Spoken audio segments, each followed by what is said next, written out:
For the debate, the member for Thornhill.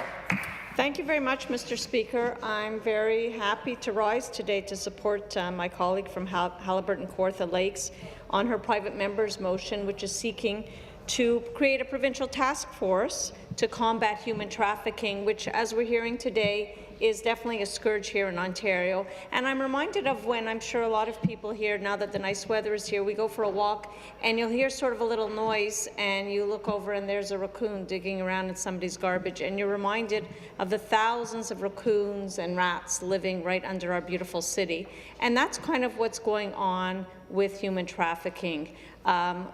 It's an invisible epidemic, and I want to just quote from a study which the author of the study said child sexual exploitation is the most hidden form of child abuse in the U.S. and North America today. And I want to remind everybody that human trafficking often involves children. It involves young girls, it can involve boys as well, but it is predominantly women who are subjected, and these are lives ruined, not just the girls themselves, but their entire families are forever shaken up. As awful as it is, Mr. Speaker, for any of us to imagine losing a child, in a way this is worse because there's no closure. You know that your child is always out there somewhere suffering, because even if you can get them off the streets, it's hard to get them rehabilitated and get them the help they need. I've been given some information from Peter Casey. He's a detective sergeant with York Regional Police, and what he's explained to me is that York Region Police has created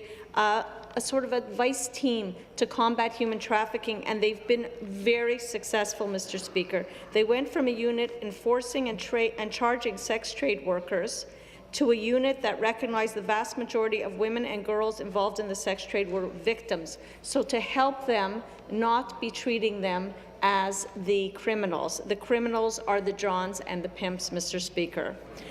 This York Region Police Vice Team did not charge one single female with solicitation over that 7-year period. So they completely changed the way that they're operating, and they're taking this new approach and working with all kinds of community organizations, trying to train others, and they definitely, desperately want to see a provincial task force similar to the Guns and Gangs, which we all know is so successful.